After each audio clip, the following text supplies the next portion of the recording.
All right, today I'm going to show you how to transplant persimmon trees. To understand how to transplant them, you need to understand how to identify them and when to transplant them. So this is a persimmon tree.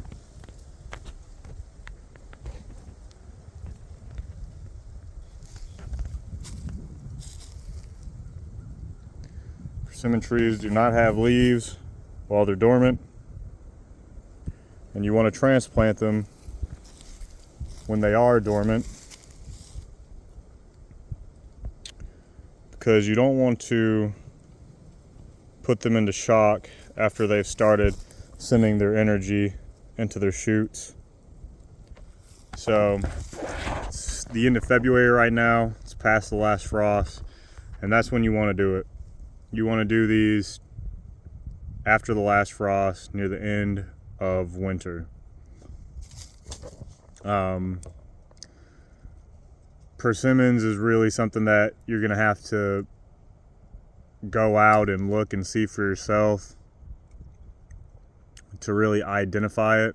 It takes time to identify them. But if you already know that you have a persimmon somewhere that it shouldn't be, or a cluster of persimmon somewhere that you know produce well, this is the video for you. And I'm just going to show you how I transplant them and where I put them at, because as you can see around me, this is a forested area, and it's not going to get full sun. Persimmons like full sun. So I've already been digging out a lot of these and just replacing it with sod, turf in the field. And all you're gonna do is, after it rains, so it rained yesterday, after it rains, come through, and you want to get about 8 to 12 inches away from the base. Dig around the area, stab as far down as you can, try and break all of the roots so that whenever you go to lift it up, it all comes out together.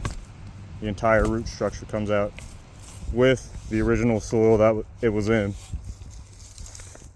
Now these are good ones to transplant because, one, they're not in full sun. They're in the woods. There's the mother persimmon tree is probably somewhere over here, a bigger one that dropped, or could have been from an animal that ate it and dropped the seeds. Either way, they like full sun. They also like loamy, sandy soil, so do not put these into a clay bed. They won't grow well. The reason why I'm taking these is because it's not in full sun, and because these are very close together. They're very tightly compact. There was another one right here, so I'm really trying to separate these because they're all going to compete for nutrition and for sunlight, especially being clumped so close together. So once you've dug around it, all you're going to do is take your shovel, pry it up a little bit, and then push into the center. That'll let you get underneath it, and from there you can just lift it out and put it in your wheelbarrow. But that right there is going to be the easiest way for you to get it out and to move it somewhere where there's still going to be moisture in the roots. You could let it sit there for a few days, but I'm going to transplant mine now while there's still a lot of moisture from the previous rain. So I'll show you what to do now. All right, so once you get it out of the ground, you're going to want to figure out where you want to put it. I'm putting mine out in this field because it gets full sun, and I've made a line of these, and I I actually put this persimmon tree down at the beginning of February, so it's still getting frost. And I just wanted to see if it would take. And it is still alive right now. I did cover it with just some organic material, and you can use cardboard to kind of keep the moisture level in there good without it drying up too much. So just try and cover the base if you are doing this before the last frost. This one did keep, and really all of these kept. I did this one, this guy here, still really healthy. This one, ooh, which, yeah, that one's still healthy. Tip broke, but it's still very spry. Even these smaller ones, just to check and see if they would take. And the thing about persimmons is that they do produce fruit from having a male and a female. So you need both. You need both a male and a female for them to produce fruit. And there's no real way to tell which persimmon is a male and which one's a female because they haven't flowered yet. So I can't tell you. So I'm just finding any of them that I can in the woods, and I am transplanting them. These are some of the new ones I put today, and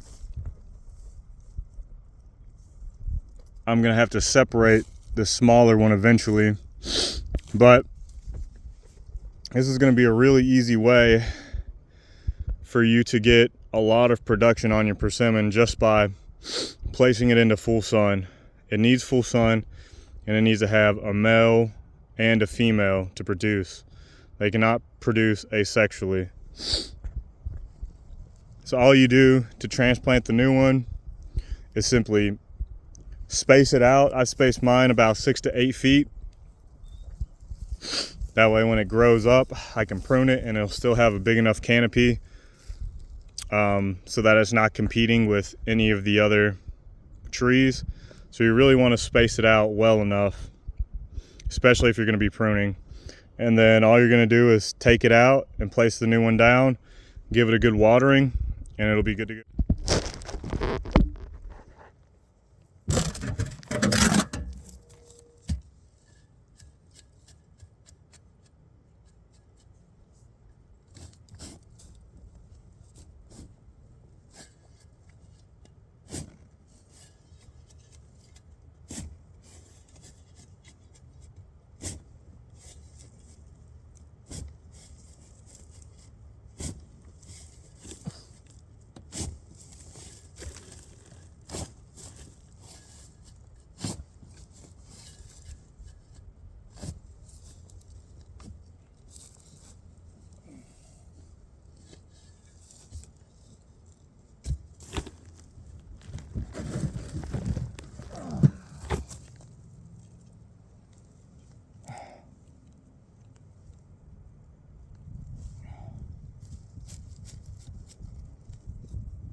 All right, and then after you get it in the ground, all you're gonna do, which really this one doesn't need it anymore, starting to get into the high 50s, mid 60s now.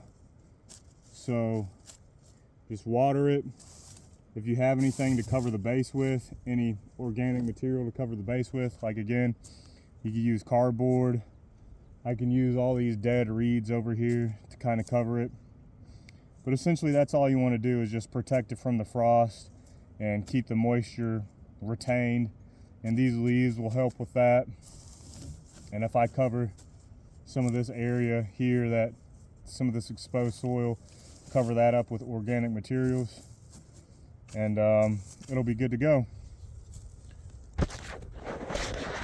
All right, guys, I hope that helped. Another good thing is try and line up your transplants with either the day after it rained or the next day or possibly even that day it's going to rain. Rainwater definitely helps. It helps more than just tap water or water that you get from a well. Rainwater is superior to all other waters in terms of planting and watering your crops, trees, whatever you want to water. So I hope that helped, and hopefully in another video I'll show you how to prune these guys as they get bigger and they start producing. Till then, see you on the next one. All right, so I did try and transplant this guy right here, and he's big. I dug out maybe like 18 inches to 2 feet out, and I was not able to get all the roots. I tried pulling it up and some of them just ripped out of the ground.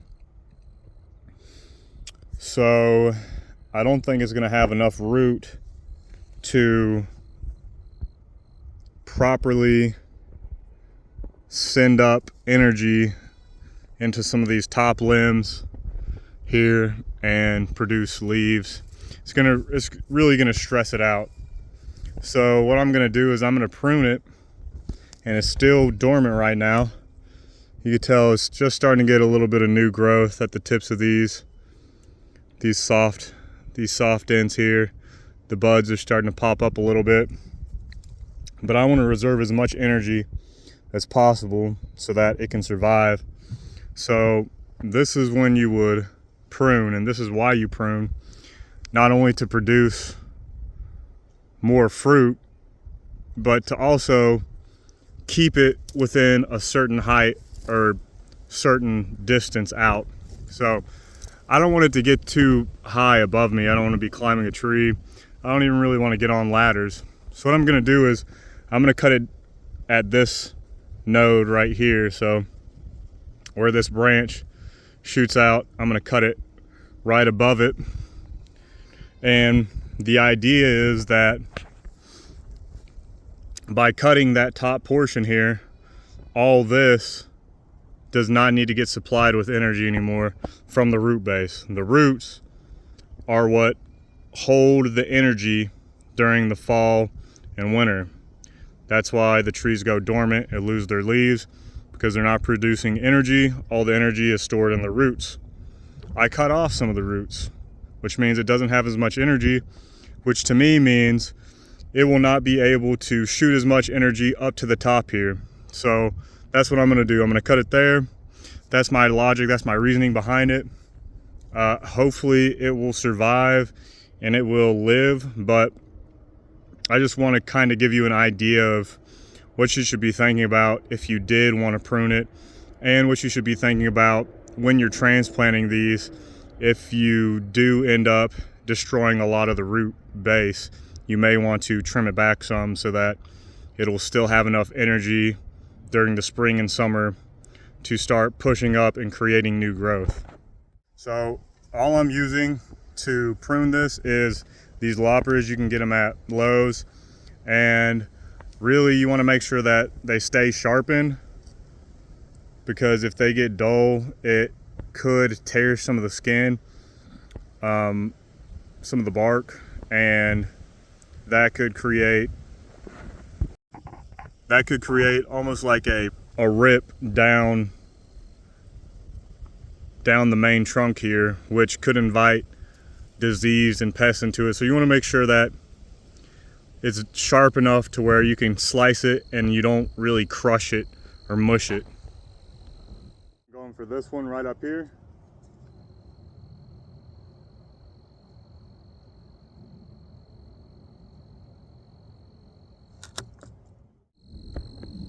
All right, you can see a clean cut on the top.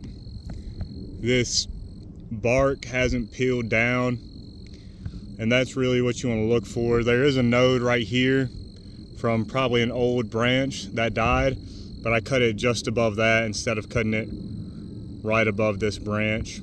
So hopefully we'll see some new limbs sprouting out from the top here, and that way I can keep it within arm's reach any of the fruit that does end up producing as this gets older.